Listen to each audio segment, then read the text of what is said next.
ओम श्री परमात्मने नमः। योगी युज्जीत सततम आत्मानं रहसि स्थितः एकाकी यत् चित्त आत्मा निराशिः अपरिग्रह। योगी यानी योग साधना करने वाले योगी। युंजित कृष्ण चेतना में केंद्रित करे। सततम निरंतर। आत्मानम स्वयं को मन शरीर तथा आत्मा से। रहसी एकांत में। स्थित होकर एकाकी अकेले। यत्त चित्त आत्मा मन में सदैव सचेत। निराशी ही किसी अन्य वस्तु से आकृष्ट हुए बिना। अपरिग्रह स्वामित्व की भावना से रहित। संग्रह भाव से मुक्त। योगी को चाहिए कि वह सदैव अपने शरीर मन तथा आत्मा को परमेश्वर में लगाए। एकांत स्थान में रहे और बड़ी सावधानी के साथ अपने मन को वश में करे। उसे समस्त आकांक्षाओं तथा संग्रह भाव की इच्छाओं से मुक्त होना चाहिए। इसका तात्पर्य यह है कि कृष्ण की अनुभूति ब्रह्म परमात्मा तथा श्री भगवान के विभिन्न रूपों में होती है। संक्षेप में कृष्ण भावनामृत का अर्थ है भगवान की दिव्य प्रेमा भक्ति में निरंतर प्रवृत्त रहना।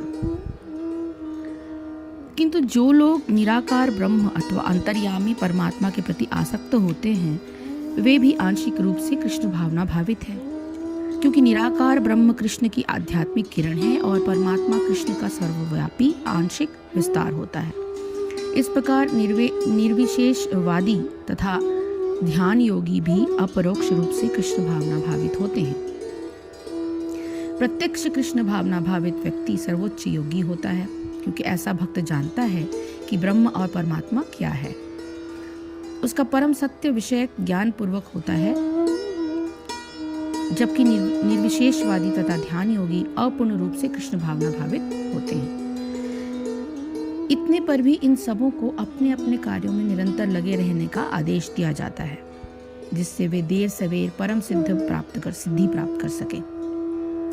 योगी का पहला कर्तव्य है कि वो कृष्ण पर अपना ध्यान सदैव एकाग्र रूप से केंद्रित रखे। उसे सदैव कृष्ण का चिंतन करना चाहिए और एक क्षण के लिए भी उन्हें नहीं भूलना चाहिए। परमेश्वर में मन की एकाग्रता की समाधि कहलाती है। मन को एकाग्र करने के लिए सदैव एकांतवास करना चाहिए और बाहरी उपद्रवों से बचना चाहिए। योगी को चाहिए कि वो अनुकूल परिस्थितियों को ग्रहण करे और प्रतिकूल परिस्थितियों को त्याग दे, जिससे उसकी अनुभूति पर कोई प्रभाव न पड़े। पूर्ण संकल्प कर लेने पर उसे उस व्यर्थ की वस्तुओं के पीछे नहीं भागना चाहिए जो परिग्रह भाव में उसे फंसा ले। ये सारी सिद्धियां तथा सावधानियां तभी पूर्ण रूपेण कार्यान्वित हो सकती है जब मनुष्य प्रत्यक्षता कृष्ण भावना भावित हो, क्योंकि साक्षात कृष्ण भावनामृत का अर्थ है आत्मोत्सर्ग, जिसमें संग्रह भाव यानी परिग्रह के लिए लेश मात्र स्थान नहीं होता। श्रील रूप गोस्वामी भगवान कृष्ण भावना भावित का लक्षण इस प्रकार देते हैं कि अनासक्तस्य विषयान यथार्थ मुपयुञ्जत निर्बंध कृष्ण संबंधे युक्तम वैराग्य मुच्यते पापंचितया बुद्धया हरि संबंधित वस्तुनः मुमुक्षुभिः परित्यागो वैराग्यम फलगु कथयते। जब मनुष्य किसी वस्तु के प्रति आसक्त न रहे और उसके आसक्ति से दूर कृष्ण से संबंधित हर वस्तु को स्वीकार कर ले, तो तभी वो परिग्रहत्व के ऊपर स्थित रहता है। दूसरी ओर जो व्यक्ति कृष्ण से संबंधित प्रत्येक वस्तु को बिना त्यागे जान लेता है उसका वैराग्य पूर्ण नहीं होता। कृष्ण भावना भावित व्यक्ति भलीभांति जानता है कि प्रत्येक वस्तु श्री कृष्ण की है, फलस्वरूप वो सभी प्रकार के परिग्रह भाव से मुक्त रहता है। इस प्रकार वो अपने लिए किसी वस्तु की लालसा नहीं करता। वो जानता है कि किस प्रकार कृष्ण भावनामृत के अनुरूप वस्तुओं को स्वीकार किया जाता है और कृष्ण भावनामृत के प्रतिकूल वस्तुओं को परित्याग कर दिया जाता है। वो सदैव भौतिक वस्तुओं से दूर रहता है, क्योंकि वह दिव्य होता है और कृष्ण भावनामृत से रहित व्यक्तियों से किसी प्रकार का सरोकार न रखने के कारण सदा अकेला रहता है। अतः कृष्ण भावनामृत में रहने वाला व्यक्ति पूर्ण योगी होता है। कितनी सुंदर सी व्याख्या है। इसको थोड़े और सरल शब्दों में समझने की कोशिश करते हैं कि जिसका अंतःकरण तथा शरीर वश में है, जो सर्वथा इच्छा रहित है और जो भोग बुद्धि से संग्रह करने वाला नहीं है, ऐसा योगी अकेला ही एकांत में स्थिर होकर मन को निरंतर परमात्मा के चिंतन में लगाए। यानी अपने आसपास हो रहे शोरगुल का यानी आवाज से नहीं, अपने आसपास में जो भी नेगेटिव चीजें हो रही हैं उससे दूर किसी चीज की इच्छा ना करता हुआ वो अपना ध्यान, सर्वस्व ध्यान परमात्मा में लगाए। ध्यान योग की साधना की प्रेरणा क्या है? यह धारणा बहुत प्रचलित होती जा रही है कि ध्यान करने से चित्त एकाग्र हो जाता है तथा विषय चिंतन एवं संकल्पों का त्याग स्वतः हो जाता है। यह बात सावधानी से समझने की है। विषय चिंतन तथा कामना प्रेरित कर्म न करने का दृढ़ निश्चय किए बिना मन का एकाग्र होना असंभव ही है। विषय चिंतन तथा संकल्पों और कामना से प्रेरित कर्मों का त्याग ध्यान का फल नहीं है, अपितु उनका त्याग दृढ़ निश्चय तथा सतत अभ्यास से होता है। इस प्रक्रिया के फलस्वरूप मन एकाग्र होता है। निसंकल्प तथा एकाग्र मन ही ध्यान का अधिकारी है, क्योंकि साधन की प्रारंभिक अवस्था ध्यान है नहीं है। ध्यान तो साधन के चरणों में लगभग अंतिम अवस्था ही है, क्योंकि ध्यान की परिपक्व स्थिति समाधि है, जिसको ध्यान की पूर्ण परिपक्व स्थिति कहा गया है। अतः ध्यान योग के साधक के लिए यह आवश्यक है कि वह सावधानी पूर्वक चित्त को निम्नलिखित रूप से एकाग्रित करे। यानी जो मैं अब बताने जा रही हूँ उन चीजों पर ध्यान दें। पहला, यत् चित्तात्मा।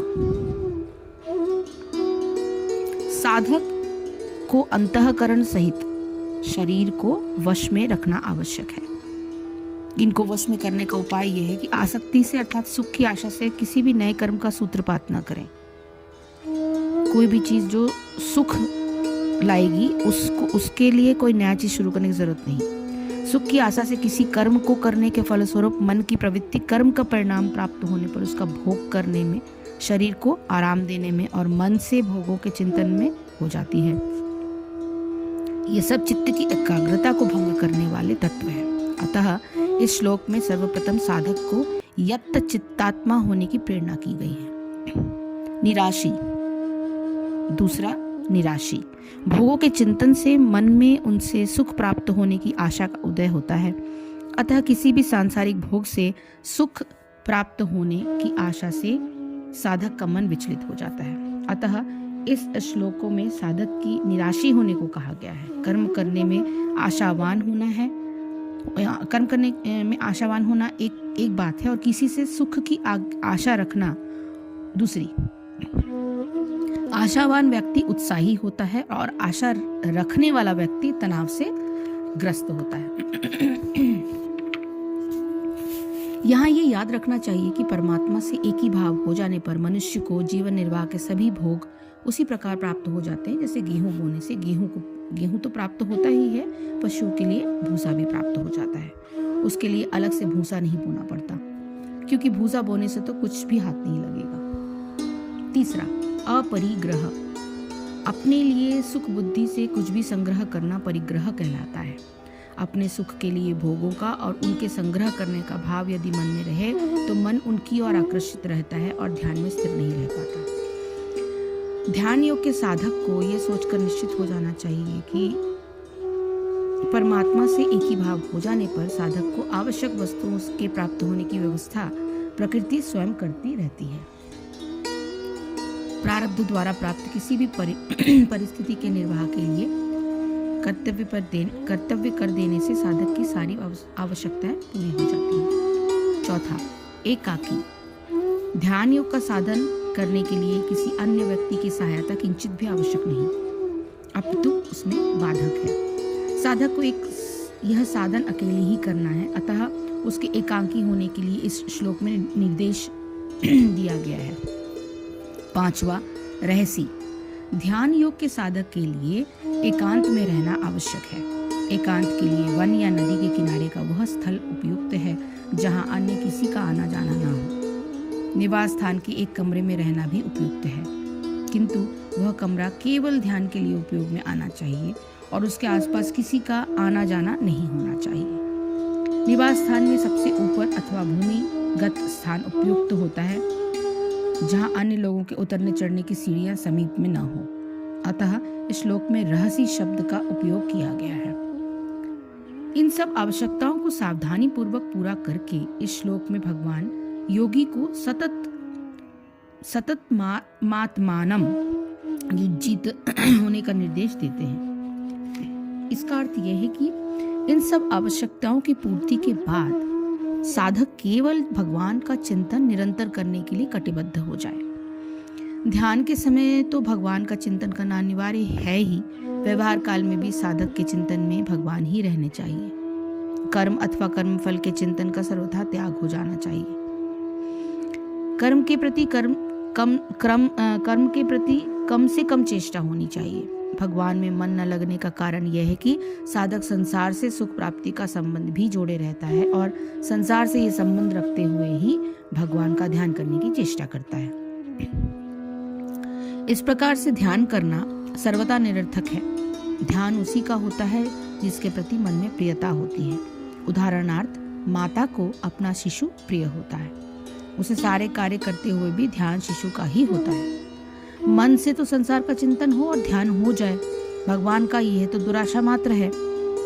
ध्यान योग के साधक को यह निश्चय कर लेना आवश्यक है कि संसार और शरीर भले ही छूट जाए, किंतु भगवान में नित्य स्थित होना ही लक्ष्य है। यदि ऐसा करना संभव न हो तो कर्म योग का मार्ग ही अपनाना चाहिए, न कि ध्यान योग का। कर्म योग करते हुए भी थोड़ा समय ध्यान के लिए अवश्य देना चाहिए। संबंध।